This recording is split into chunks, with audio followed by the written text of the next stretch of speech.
Hello guys, so we're back with another channel. I'm Danyelle, that's with a Y, not an I. We're not back with another channel, but we're back with another video. You know what? Listen, somebody will hold This a is mistake. Danielle's mom, Angela. Somebody will hold a mistake over your head for as long as they can, I'm telling you. But hey, oh well, I'm not perfect, okay? I make mistakes, I stumble over my words, so what? Now, how was your day today? You said that to say what? Happens. So how was your day? Overall today my day was semi-productive. I did a little, I did a lot of, I did some things, but then I did a lot of nothing. Do you consider everything that you did or some of the things that you did as nothing? And why? Because it didn't add value to my day. I wasn't like as productive as I wanted it to be. Okay. What did you do today? Well, I woke up. By the grace of God. Yes. Worked out, got dressed, went to go grab something to eat. For the most part, just chill. Nothing much, but I will say that it was a very productive day. I feel like I accomplished something, but for the most part, I don't have anything to complain about. So you said, did you do any homework today? I did do homework today. What did you do? That's all I did today. I did some research. What? I did research on ethics. What about ethics? Professional ethics. What about it? During relationships, how one relationship can like have an effect on another relationship. Personal relationships can have an effect on professional relationships. Personal relationships can have like dramatic consequences for professional relationships. So there's relationships that you can have that's like subsequent relationships, and I don't know. It's just like there's certain relationships in the professional settings where that you should avoid at all costs. Like what? What type of relationships are those? Like say for instance having like a sexual relationship with like a coworker and things of that nature, or having a sexual relationship with like a client or an ex-client or a post-terminated client, things of that nature, whatever. Because usually if you get into relationships like that, where it's only going to cause more damage than good, and it can jeopardize professionals' profession. Not only that, but it can jeopardize their their personal stance as well. So, in order to remain, in order to like keep your moral compass in a straight and narrow position, and to keep you focused whenever, you should avoid engaging in dual relationships, whatever.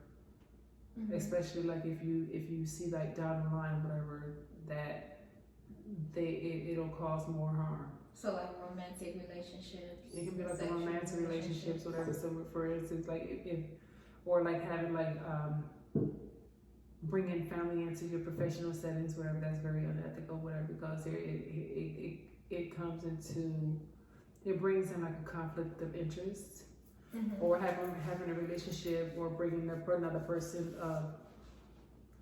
somebody to where you have close ties to on the outside, and bringing them into the professional setting, whatever. That's very unethical, whatever, because it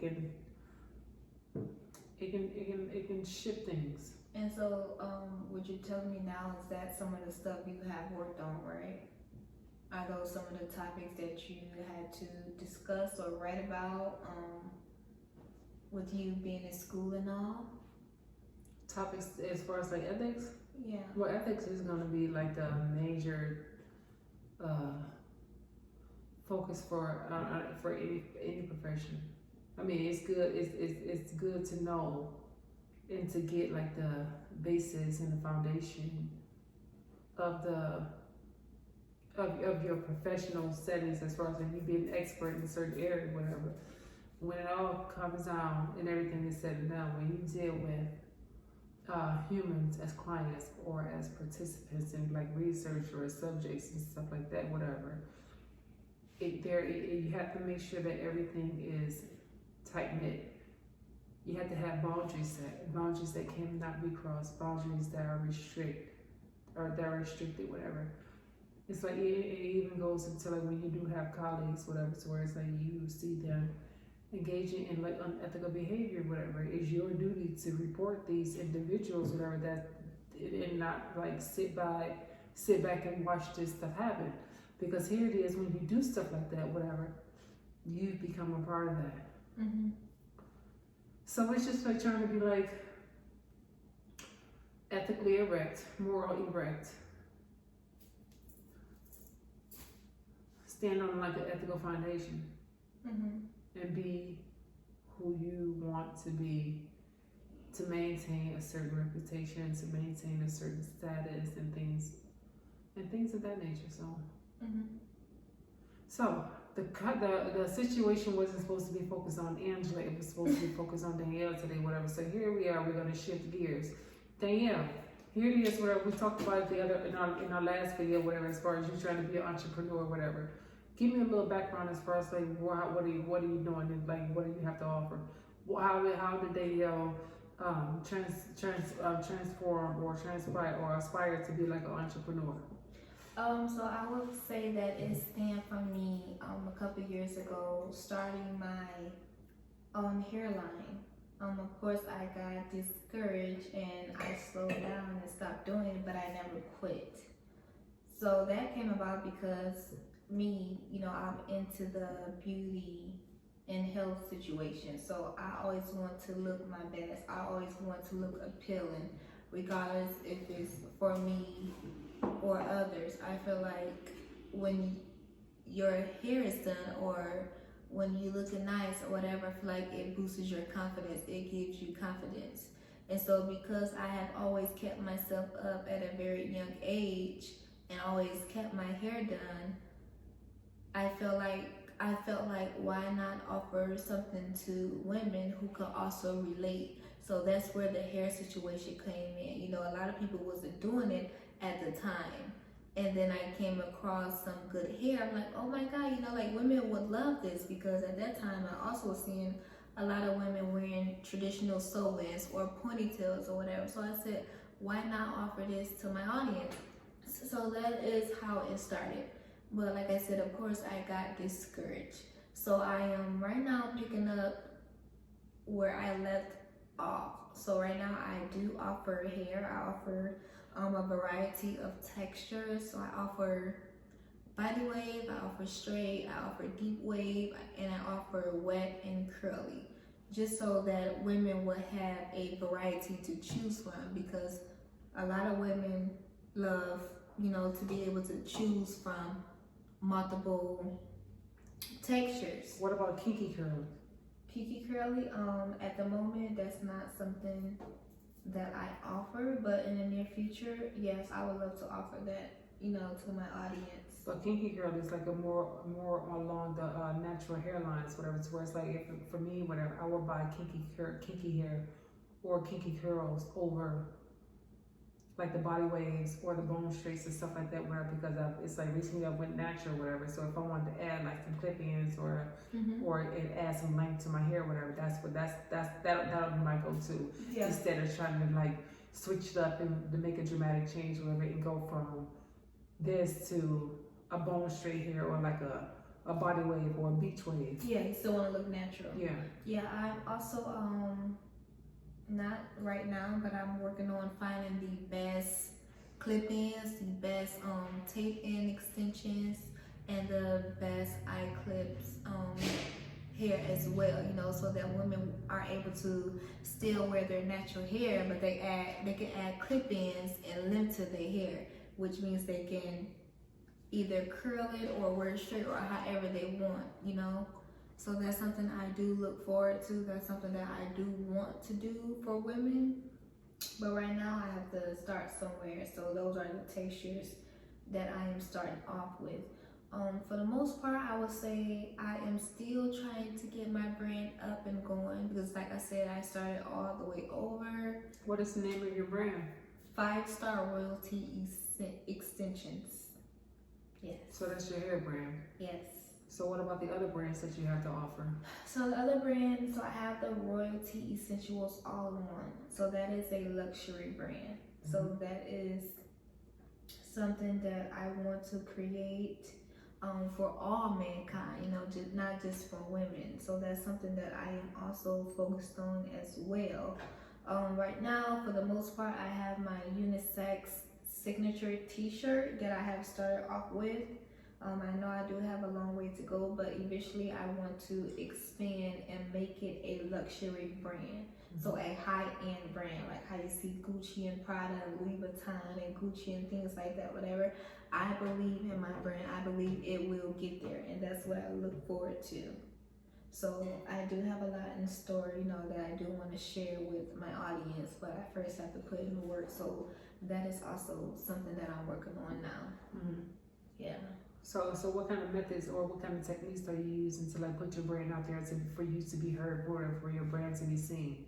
So I'm using social media, like all the platforms that I come across. One, YouTube, another Instagram, another Facebook.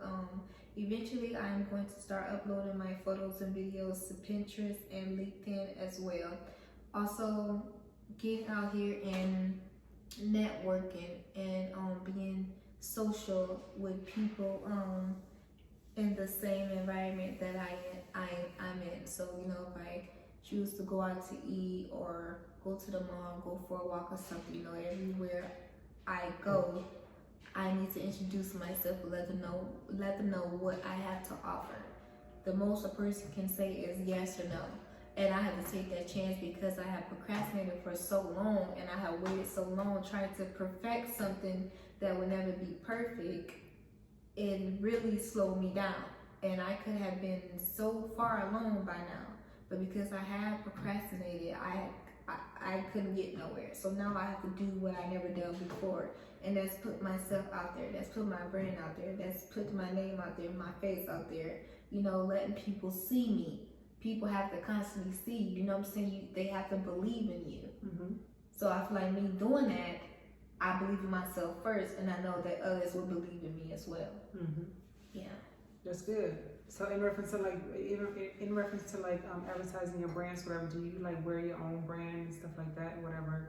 I mean, how are you advertising yourself? What kind of means are you using? I mean, I understand. I know that you said that you're using like social media, whatever. But when you go out and you introduce yourself to these individuals, whatever, and you say that you have these products to offer, whatever, as far as like high quality products per se. What are you doing, whatever? Like, do you wear your own like hair to where it's like, okay, yeah, I know that COVID is going on, whatever, but a lot of people like it's like for myself, whatever. When I was wearing like the body waves, the bone straights, and like the other brands, whatever, to where you go to the beauty supply, you don't want to feel the texture of the hair before you purchase it. Here it is, whatever. You have this, you have these items, whatever, to where a lot of people, they won't be able to feel the texture of your items, whatever, before they purchase or whatever, to where it's like they'll just have like they have to buy it based on your word or like based on word of mouth for other people who have used your product, whatever. But if they don't know people who have used your product, whatever, how are they know that the brands that you offer is of the quality that you say that they are? Well, I believe, like you said, you have to wear your own product. So right now, I'm not wearing my own product, but I definitely have videos. I definitely have pictures to prove that my product is what it is. And like my captions say on social media, I wear the best, so I supply the best. I'm not going to supply anything to someone that I wouldn't wear myself or purchase myself. So yeah, it is word of mouth. Yes, there is a sacrifice that you're making when you purchase from me, but I guarantee you, in my opinion, it won't be the last time a person purchased from me. Because if you look at me or if you see me, you know that in my opinion, I'm not average. Mm-hmm. You know, I want the best. I wanna look the best. I want to look apart. So I have no other reason but to supply women the best. You know. So have you ever thought about like hiring people, or not necessarily hiring people, or like giving your product to like people who is on YouTube, whatever, that does like different sponsored videos, whatever, based on hairs or clothing and stuff like that, whatever, so they can advertise your product on their platform. People who have like tens to thousands or even millions of subscribers. Mm-hmm. Therefore, it's like, because they already have like a vast audience established, whatever, you'll get more kickback from what they sell, or from, not based on what they sell, but what they say about your product. Mm-hmm. Have you ever thought about doing something like that? Oh, absolutely. I even wrote down a couple women email address, like in some of their captions or in their description, they say business inquiries. So I, write down a lot of women email address, whatever, but at the same time, even though I can take that route, which I still will, I still have to put myself out there. So I still have to introduce my brand. Mm-hmm. I have to be the first one to introduce my brand to them. Mm-hmm. So that if they are interested, they have to believe in me. They have to know, okay, well, you want me to do something for you. Are you doing it for yourself? Like, I don't want to just wear your brand and get your brand out there and going if you don't support your own brand like you're supposed to. That makes sense. If you're not putting 100% into your brand, how do you expect me to? Mm-hmm. So yes, I am eventually going to do that soon. Mm-hmm. But right now I'm just focusing on creating more content, creating more pictures and videos of me wearing my own product. Mm-hmm. And eventually I will. So it takes time. You have to take it step by step. Okay. So in reference to, so moving forward, what other type of items do you have to offer outside of hair? So I have lashes. I have so much, but I don't want to throw everything out there, to people all at once. But I offer lashes, 25 lashes, mink lashes. I have a lot of type of lashes. They are even located on my YouTube at Royalty Essentials All in One. They are also located on my website at www.royaltyessentials.net. But yes, I offer 3 or 4 different pair of lashes that I know women would love. Some of them are very natural looking, some are classy, some are dramatic. I believe I have a variety of lashes that women can choose from. And then, I offer the high-end brand sunglasses. So I have Gucci sunglasses, I have man sunglasses, I have unisex sunglasses. I have a lot of things that people can choose from. Okay. Yeah. So in order to like see what type of items that you have, whatever, they can go to your website at royaltyessentialsallin1.net, right? Royaltyessentials.net. Royaltyessentials.net. Mm-hmm. You heard it here, you heard it first. Yes. Danyelle Green. Yes, that's with the Y, not an I. There you go. And I'm Danyelle Green. Mom. You caught yourself on that. I did. I ain't Danyelle Green. I'm Danyelle Green's mom. Yes, she You see, they tried to copy off me today whether she wore a green shirt because I had a green shirt on. Oh gosh, Nikes. You know the vibe. Okay. Yeah. Say bye. Bye, guys. See you next guys video. later. Take care.